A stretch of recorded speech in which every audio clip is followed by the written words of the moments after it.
What's good, YouTube? It's your boy Quinn Wade Basketball Analysis coming to you with a quick video with Taj Gibson and Dougie McBuckets get traded along with a 2018 second round pick for Joffrey Laverne, who's a decent shooter. He's young and he's a decent shooter, and they get Anthony Morrow. I know he had been a little shaky. He hasn't really been getting that many minutes the last couple years. He's not really known for defense. He just a corner or spot up 3-point shooter at best. Well, the Bulls need shooting, even though they traded Doug McDermott. But this is a trade that I think OKC won. They get Taj Gibson, a solid power forward.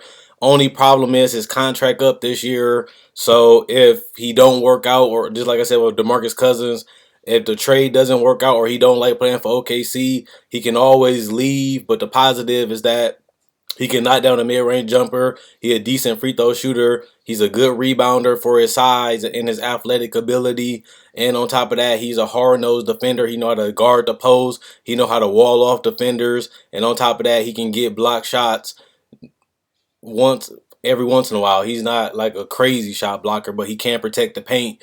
And he's a better upgrade over Enes Kanter, where he can do more. Enes Kanter is a good playmaker, and he's a good post-up player. Taj Gibson is a good post-up player, but he's the defender. So now they can bring Kanter off the bench and still have a starting power forward that can do all the dirty work, don't need the ball to be effective, and on top of that, still be able to score and protect the rim with Steven Adams. And it actually will help them on the boards because they have.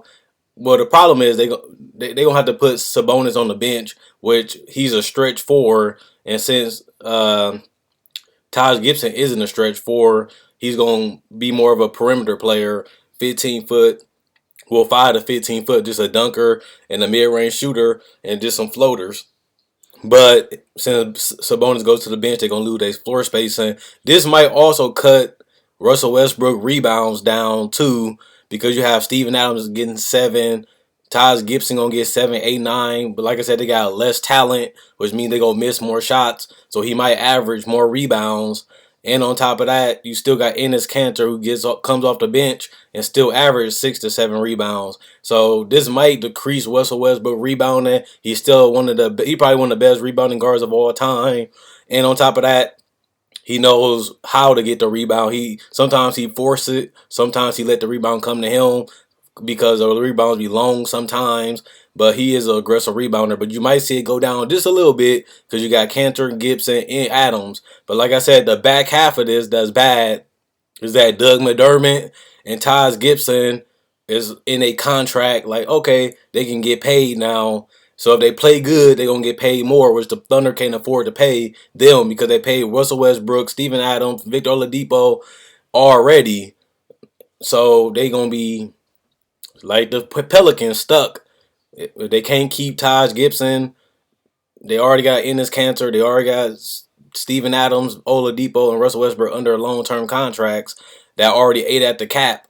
So it's going to be hard to keep McDermott and Taj Gibson. And on top of that, you give up some decent players, Laverne, you give up Morrow, they just solid role players, and then you give up Payne, who the Bulls might need him more than the Thunder because the Thunder really wasn't utilizing him right. And on top of that, he's not that aggressive. And Jimmy Butler and Dwayne Wade can show Payne how to be effective, efficient, and still get your shot. Because every time I watched Payne for the last couple years, he wasn't like Reggie Jackson, Russell Westbrook. He likes to run the offense, run a certain tempo, like a set caller. He runs the offense. He don't look to be aggressive. He really don't look for his shot. Even if it's open, he's more of a run the offense, and I take a shot if I have to. They're going to need Payne to be more aggressive, more hungry. He's going into a contract year. He's got to show that he's going to have staying power in the NBA. He got to show, can he be potentially a starting point guard in the NBA? We know he can shoot the mid-range in the 3. He can get some floaters every once in a while, but he has to be more aggressive, and that's what he fails at when I watch the games. He fails to be aggressive, and they're going to need him to be aggressive if they're going to want him to be a good player.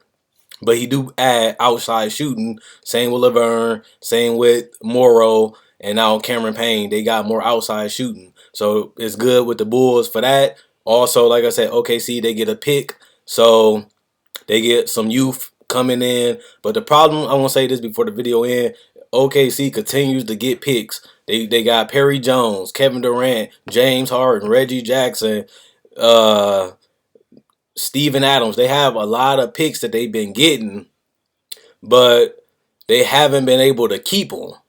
And that's the problem that I'm having with OKC. They keep drafting. They have excellent eyes for drafting. They draft special players and they help develop them quick. But they lost so much, even Jeremy Lamb. And I can just keep going on and on and on. They have drafted excellent, but they keep losing their players year after year. They lose them. They draft a great player or a good player that's developing, and next thing you know, they trade them away. So if Thunder gonna keep building through the draft around Westbrook, they gonna have to learn how to pay their players and keep them. Because if you losing all the talent and you developing, and on top of that, you drafting this player and seeing how good he can be, then he becomes what you want him to be, and then more. Then you don't even want to pay him. You trade him just to draft somebody over, and then when you draft somebody over, you let them go again. So they haven't learned from that to keep drafting players and drafting young players. They never learned how to keep these players and pay them. Russell Westbrook, the only person left.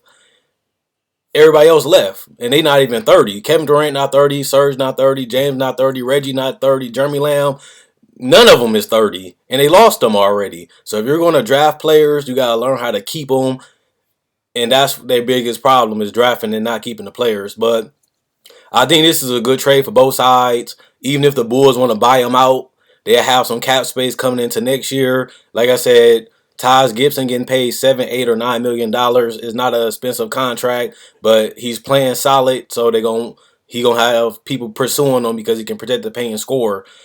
And they also got Bobby Portis.